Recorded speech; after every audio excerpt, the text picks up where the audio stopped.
Thank you, everybody, for coming to the Aaron Torres Podcast YouTube page. If you could do me a quick favor, see that little subscribe button at the bottom of your screen? Go ahead, click that subscribe button. Really does help our channel grow, our audience grow, and I really do appreciate it more than you know. So click that subscribe button. Appreciate your support. Now, here's the video that you came here for.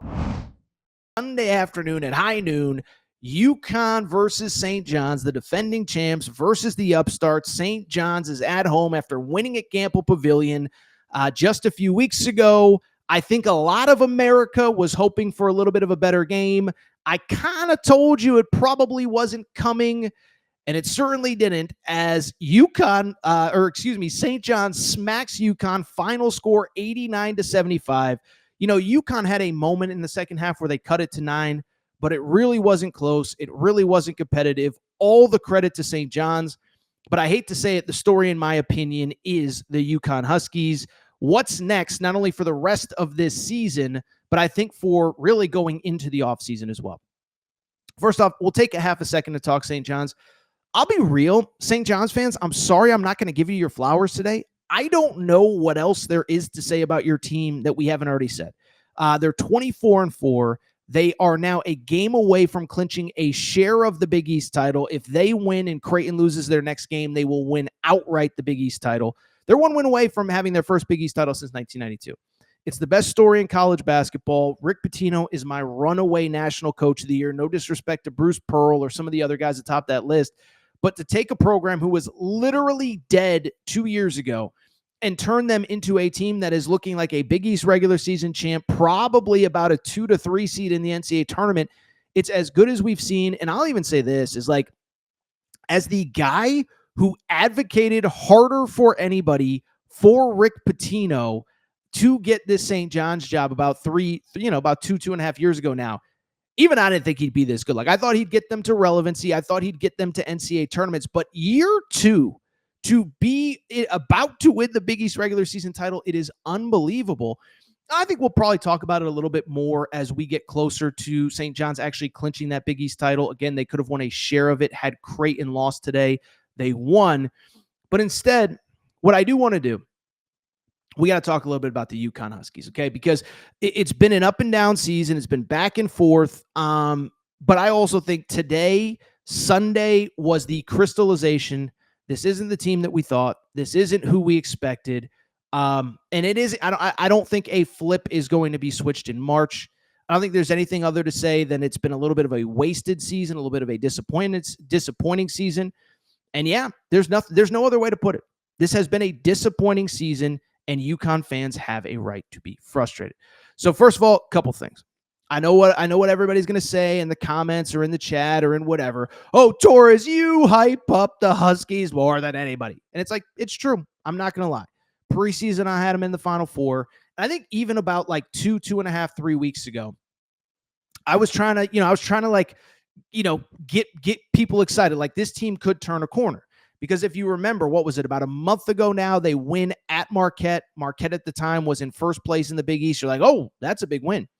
Then you're waiting for Liam McNeely to come back, and Liam McNeely comes back and immediately puts up 38 at Creighton, and you're like, oh, they might really be back. But again, the last 8 or 9 days have really crystallized who this team is, and I give UConn fans credit because UConn fans have been on me of Torres. You're actually giving us too much credit throughout most of the season. I wanted to see what this team was going to look like when Liam McNeely came back. He's there, for people who don't follow UConn, he's their 5-star freshman, McDonald's All-American. He's going to be a one and done. He's going to be a top 15 pick in the draft. I kept saying, well, what happens when this kid comes back? What happens from here? What happens from there? And it just hasn't happened. And so for me, Sunday wasn't really surprising because, again, the last 6 or 7 days, in my opinion, showed me who this team was.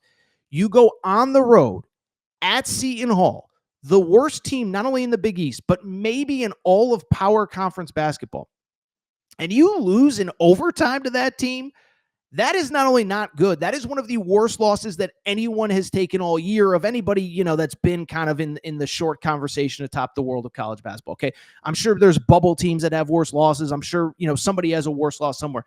Nobody that's a part of the national college basketball discourse on a day-to-day basis has a worse loss this year than UConn at Seton Hall. And so the big question was, I wanted to give them one more chance. Are they going to come back? By the way, after that game, we'll get to the Alex Karaban quote in a minute. But remember, Alex Karaban said, like, these guys aren't locked in. These guys aren't focused. I'm not focused. The players aren't focused. So you take that bad loss. You have some concerning comments from your star veteran player. But then what really concerned me, and that's when I knew that it's over, is Tuesday night. I'm in Provo for the BYU Kansas game, okay? UConn falls down by double digits to a Villanova team that has already beaten them, and they do it at home a couple days after taking one of the worst losses in college basketball this year to Seton Hall. And so they end up rallying. They were down 14. I think they were down, 14 points with 11 minutes to go, and they find a way to win. Like, on the one hand, you want to credit them, but on the other hand, it's like, why are you down 14 to a bad Villanova team at home? I'm sorry. You don't get, if you show up hungover for the test, you don't get credit for getting a passing score because, so I couldn't give them too much credit. And then coming into the St. John's game, I'll go back to what we talked about on the show on Friday. Is I previewed all the big games, and I said, look, I think there's a lot of people that are waiting for this magic UConn flip to switch. It ain't happening. I said it reminds me of the Super Bowl with Kansas City, and I know Kansas City ended up winning a lot of close games, but what I said was we were all sitting around that Super Bowl party, and all the casuals were like, well, you don't bet against Kansas City, and then they're down 17-0. And if you were paying attention, you're like, oh, they have no shot. They can't block Philly's defensive line. They have no shot. Kansas City is not coming back to win because the name on the front of their jersey is Kansas City, and it's the exact same with UConn this year. I said they weren't going to win. They get blown out, and that's exactly what happened. And so there's no doubt the season is a disappointment. There's no doubt that Dan Hurley, I think, has to be looking ahead to next year. Bill Self had the famous quote after losing in the opening round of the NCAA tournament last season. We already started looking ahead to next season a month ago. That's kind of got to be where UConn is. And listen, I've talked about UConn a lot on this show. We have to give them credit for what the last two seasons have brought, but we have to call this season a disappointment too. And I'm just going to spend a few minutes explaining just how frustrating this season has been for UConn fans. And it's not because UConn fans are spoiled, and it's not because UConn fans don't deserve a bad season like everybody else. It is because so many things have gone wrong, some things out of the team's control, but most of them in their control. Let's be perfectly honest. First of all, injuries are part of the deal. UConn's had some bad luck with injuries. Liam McNeely, their best player, gets hurt. First game of the Big East play. You think they're starting to get better. They're starting to turn a corner. He misses a month, okay? He comes back, but in the process, Hassan Diarra, who we've had on this show a million times, I love Hassan, would do anything for the kid. He's dealing with knee tendonitis. He's the starting point guard. He can play limited minutes, so those things are unfortunate. What also is indisputable is that there's just a lot of guys who have not progressed and have not developed the way that any UConn fan hoped, and I know any way that the staff hoped. Alex Karaban is a two-time starter on a national championship team. Sean Miller earlier this year called him one of the great winners that we have ever seen in the history of college basketball. He is a great winner. He is not playing well this year, though. Statistically, he is averaging the most points that he has ever averaged. His shooting numbers are as low as they have ever been, 33% three-point shooter on the season for a guy that over the course of his career, especially two seasons ago, he was a 40% three-point shooter. Last year, he was a 38% three-point shooter. He's at 33% right now. I looked it up. I think it's 7 of the last 10 games he hasn't hit double figures. Listen, I'm not saying he's a bad kid. I am saying it's a disappointment, though. There's zero doubt in my mind about that. Aiden Mahaney. Listen, one thing I will give myself a little bit of credit for, in the portal, I thought he was always misdiagnosed at UConn. A lot of people thought, he's one of the best players in the portal. I said, he's all right. I think he's going to be the seventh man. I think he's going to hit a couple threes off the bench. I hate to say it, he's basically unplayable. Listen, again, you don't want to pick on any player individually, but at the same time, this was a kid that was brought in to be a difference maker on this team. UConn had success with Cam Spencer last year. Well, Aiden Mahaney right now is averaging 4.6 points per game on 13 minutes, 32% three-point shooting. He's just not playing well enough. And I don't know what the future is for him in this program. I wouldn't be stunned if he's not back next year. It's not a knock. This is the world of college basketball that we live in. It's the NIL world. It's the portal world. There are expectations when you're brought in to and expected to step in and play a big role. 3 sophomores. Solo ball, Jaden Ross, Jalen Stewart. Listen, The one thing about Dan Hurley, he has been great over the years about developing players and about getting players really to make a jump from their freshman to sophomore year. Solo Ball has done that, but Jalen Stewart and Jaden Ross are struggling as well. I don't know what their futures are at UConn. I hope they stick with it. But again, this is a program that saw Jordan Hawkins go from 6th, 7th man to lottery pick 2 years ago. Donovan Clingan made a leap. Adama Sanogo made a leap. Those guys have not. And so I just think you look at it, and it's just a frustrating season. The big men probably haven't been consistent enough. And it's just been a very disappointing, frustrating season for the Huskies where let me put it this way.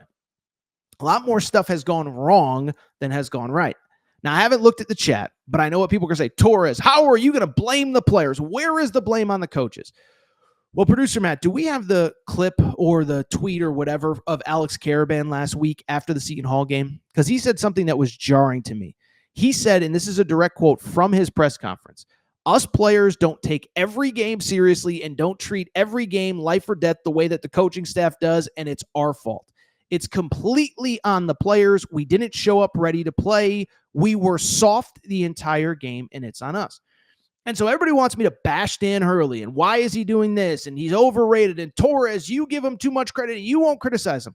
When a player says us players don't take every game seriously enough, that's a locker room issue. And at some point, there has to be some pride in the UConn basketball team. I'll take it a step further. I tweeted this out. Producer Matt, do you have my tweet from Sunday, the St. John's game? I think I have it. Okay. I said, I've never seen a Dan Hurley team bullied the way they were bullied by St. John's. St. John's bullied them. St. John's punked them. And that's okay. Credit to St. John's. But with UConn, I don't want to take away from St. John's. I do want to credit what they did. And I don't want to, again, completely absolve Dan Hurley. But at some point as a player, you have to have some personal pride as you're getting shoved around by the other team that's about to take the Big East regular season title. So credit to St. John's. Again, if there's St. John's fans in the chat or St. John's fans listening on podcast, I apologize that I am not giving you enough credit for what you did. I am not giving you enough credit for the season that you're having. But Sunday to me was about UConn. There's no magic elixir. There's no magic fix. And I think there's already talks about the offseason at UConn, what's next, and how to get this fixed. By the way, UConn has 3 McDonald's All-Americans coming in next year, so hopefully that's a good start. But obviously they're going to have to hit the portal as well.